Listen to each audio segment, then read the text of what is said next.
I think it was February 26th, and I was doing some research for a college class. It was a production class, and I was making a documentary about the history of Spokane.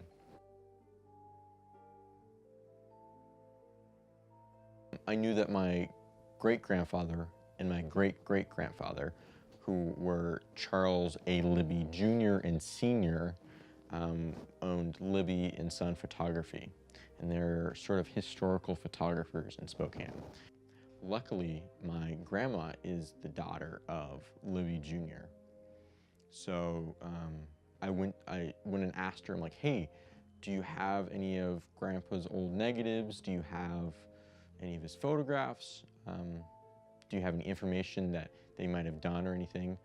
And to my surprise, she said, "Oh yeah, I have a Foot Locker in my basement. Let me go grab it for you." Or I didn't get the Foot Locker for in the last 4 or 5 years from my brother Cal.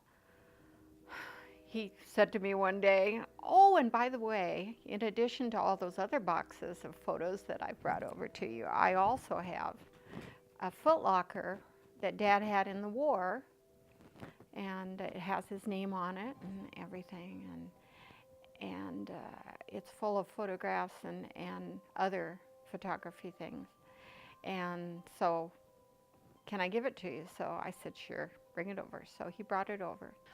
Well, when my dad passed away in 1982, my brother was the executor of the estate, and so he stored all of Dad's pictures, family pictures, and memorabilia, everything, at his home here in Spokane, because my husband and I were in the military and we were traveling, moving a lot, and so we didn't really have room for it. So he stored it and kept it.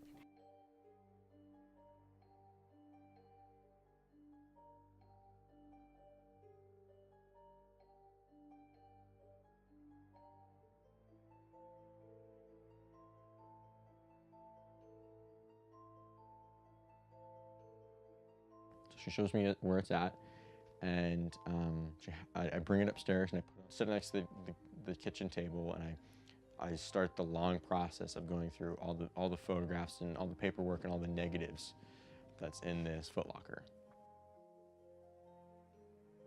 So about the very bottom of the Foot Locker is this shoebox. I was like, okay. So I pull it out, and I put on the kitchen table, and I open it up, and it's a box full of old negatives.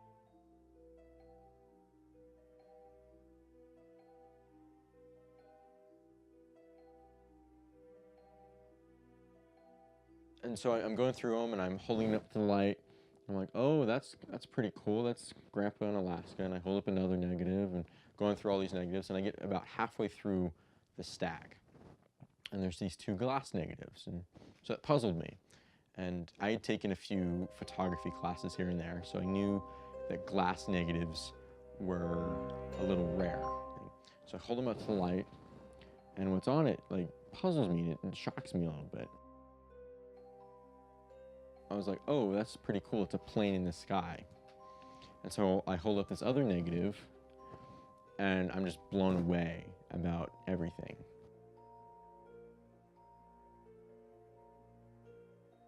Walking to the next room with the negatives in hand to show my grandma, and asked her, like, if she knew anything about these. You discovered the two glass negatives, and immediately brought them to me and showed them.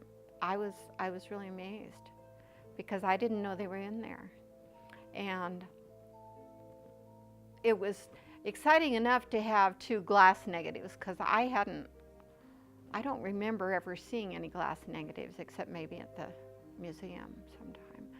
But then when we looked and you were able to show what was on the negative, when we held it up to the light, and we discovered that it looked very much like the Wright brothers.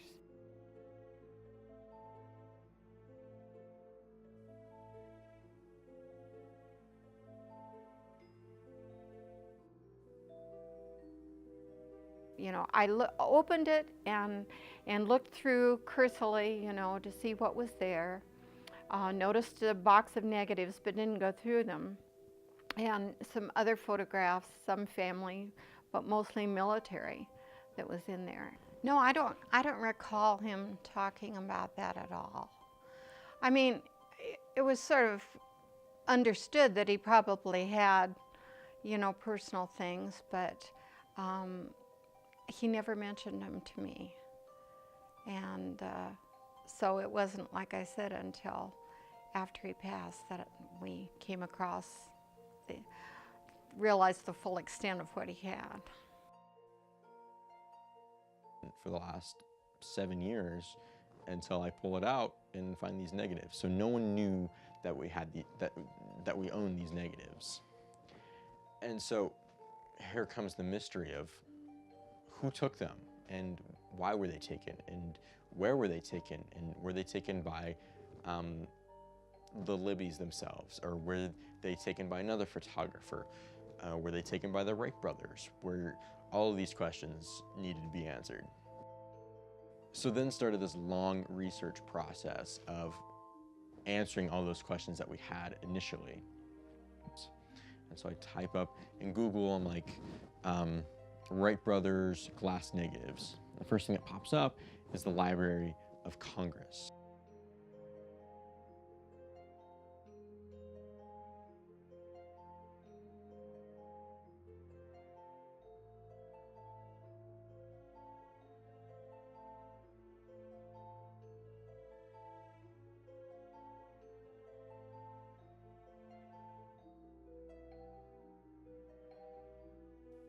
If you look at the negative of the plane on the ground, the serial number reads 9588AS. And if you look at the negative of the plane in the sky, it reads 9600AS. Want to get out of this? I don't know that I want to get anything out of it. I would just like to solve the mystery, because this is kind of a fun thing that's happened, and it's another extension of my father and my grandfather's work, and so I'd like to solve the mystery and figure out where they came from. Just the fact that we have glass negatives that are so pristine still in our possession is amazing. Okay. So, negatives that were found in the footlocker. That's part of the mystery. We don't really know. We don't know if they purchased them from somebody, from another photographer.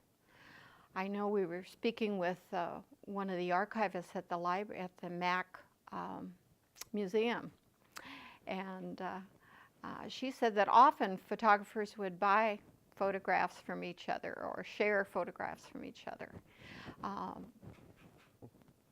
But these two, which seem to be real and of a time in our history when it was really amazing that they were flying, how they got those, I don't know. I hope that we can discover that or have a pretty good idea, but I really don't know. I'm realizing there's a lot I don't know about where they traveled, where they went, and what all of they accomplished. I thought for a long time it was just here in the inland Northwest, but I'm thinking that maybe it went a little further than that. I don't know. So what do you say